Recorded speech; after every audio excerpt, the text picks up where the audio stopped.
Boa tarde a todos. Estamos aqui na Faculdade de Educação, na UNB, para tratar sobre essa perspectiva, o qual foi nos dado da língua materna, refletindo sobre as ações do observador, do professor, do pesquisador que se encontra em sala de aulas, pensando nessa possibilidade da sociolinguística.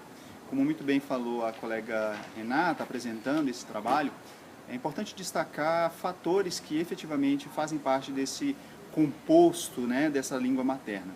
Então, nesse primeiro momento, eu gostaria de falar sobre reflexões sobre sílabas, vogais e consoantes. Tá? Meu nome é Claudemir e faço parte do curso à distância do Polo de Alto Paraíso. É importante destacar sobre essas reflexões que sílaba, obviamente, a gente tem que ter esse conceito, que é a emissão de voz marcada por pico de abertura e tensão muscular, né? E dentro da sílaba você também vai encontrar, e é essencial para a nossa construção, a questão da vogal, que é o núcleo silábico. E ela pode ser precedida e seguida de consoante, né? Então toda essa estrutura é o que eu estarei comentando a partir de agora, né? Nós temos as vogais. As vogais elas são classificadas em altas, médias ou baixa. Também elas podem ser anterior, podem ser centrais ou posterior nesse núcleo silábico seguido de consoante. Um exemplo é de uma vogal alta anterior, pode ser o I, e posterior o U. As médias você pode ter o E ou o E, e posterior será o O ou o O, né? Vogais baixas, nós temos somente a central, que seria a letra A. Mas nós também temos, em função da nossa fonética, da nossa forma de falar, as vogais nasais, que seria o A, o E, o I, o O e o U, com a nasalidade prevista, né? O AN, o E, o O, I, U e E. Mas vamos lá para as consoantes. As consoantes também são classificadas nessa apresentação do texto, conforme Stella Maris apresenta. Elas podem ser surdas ou sonoras. Quando ela fala surdas ou sonoras, ela também vai classificar em 6 tipos de consoantes, em função da sua abertura vocálica de falar, né? Você tem a questão da caixa torácica, você tem essas questões que são elementares da nossa linguagem. Então você vai ter, por exemplo, bilabial, quando você utiliza os lábios e eles se encontram na linguagem, né?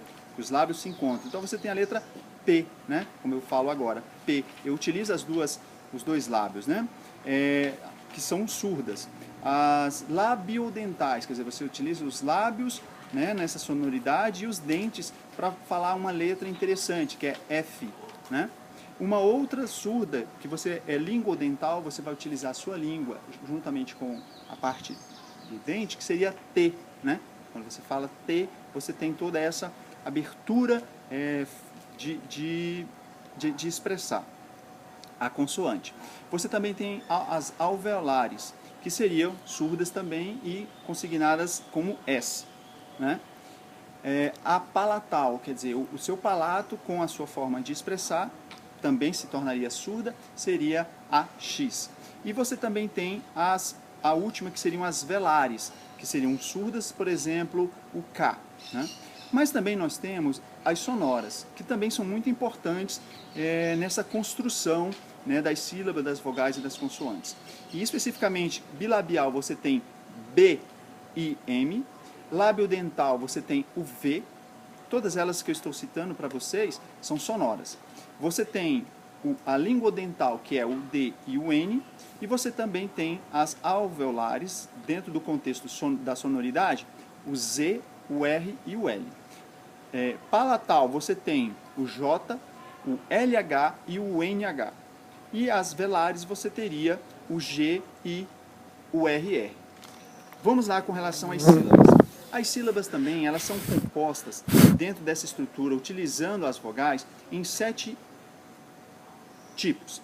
Você tem, primeiramente, as sílabas vogais, que, por exemplo, uma palavra urubu, seria a primeira letra, seria o U, que é uma vogal. Logo, você tem essa característica.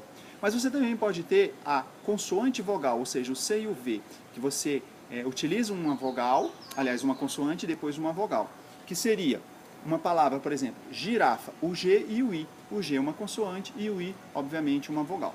Mas você também, a terceira tipologia, você tem a CVC, né, que seria consoante, vogal, consoante. Um exemplo clássico, você pode utilizar a palavra paz, que você tem um P, um A, né, que é uma vogal, e depois um outro Z.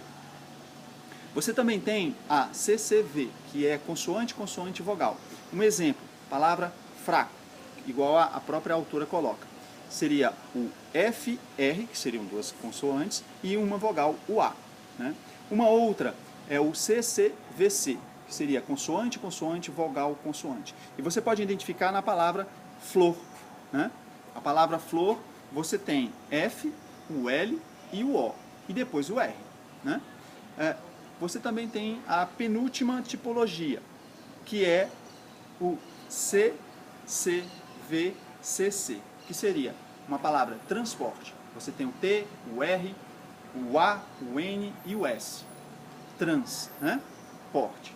E, por fim, você tem a última tipologia, vamos considerar assim, silábica, né? Das sílabas. Você tem o CVCC, que seria consoante, vogal, consoante, consoante.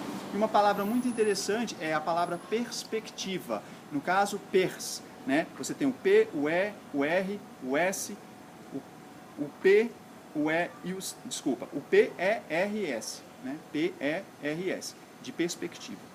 Agora nós temos também as questões das reflexões sobre o fonema, que se dão na questão da letra R, que são pós-vocálicos, né? E isso é o que a própria Renata havia colocado dessa questão regionalista, né? Ou de interiores, ou também das questões de serem urbanas, ou as rurais.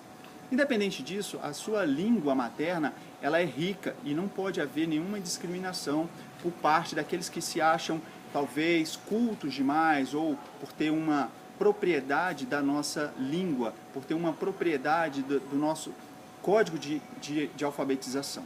Então você tem a letra R, por exemplo, que você pode pensar numa questão pós-vocálica, flor. E aí você fala flor, muitas pessoas podem só chamar flor e esquece da sonoridade do R. Uma outra seria o L, né? Você tem um pensamento de que aquela pessoa é uma pessoa mal, e aí você troca o mal por má, simplesmente por isso. E assim outras derivações que você pode suprimi-las dentro desse contexto, e aí percebe-se essa questão regionalista. Tudo isso você tem que observar porque você como avaliador, você como pesquisador, professor que se encontra em sala de aula, é necessário você se ater a essas crianças, né, que estão nesse crescimento do conhecimento, utilizando musicalidade, utilizando ferramentas pedagógicas para se aperceber dessas possíveis questões, e aí obviamente você tem que estar atento a isso, e de uma forma, como a própria autora coloca, uma música sobre chachados e magias, brilham esteiras de São João, que às vezes você utiliza um período nacional de regionalismo, como festa junina, apresenta uma música que contém palavras que vão mostrar a forma correta de se escrever e daquilo que o aluno pensava. Sendo assim, vai ficar muito mais fácil ele compreender a palavra como deverá ser escrita, ou com S, ou com R, ou com Z, ou com X, porque essa proximidade de sons, ela nos causa, inclusive até os adultos, essa situação que ela é recorrente, inclusive em adultos, não precisa ser em criança, e é algo que precisa ser trabalhado a cada dia e cada instante. Né? Então eu agradeço a oportunidade que nos é concedida de tentar demonstrar um pouco dessa riqueza sociolinguística que nós temos. Muito obrigado.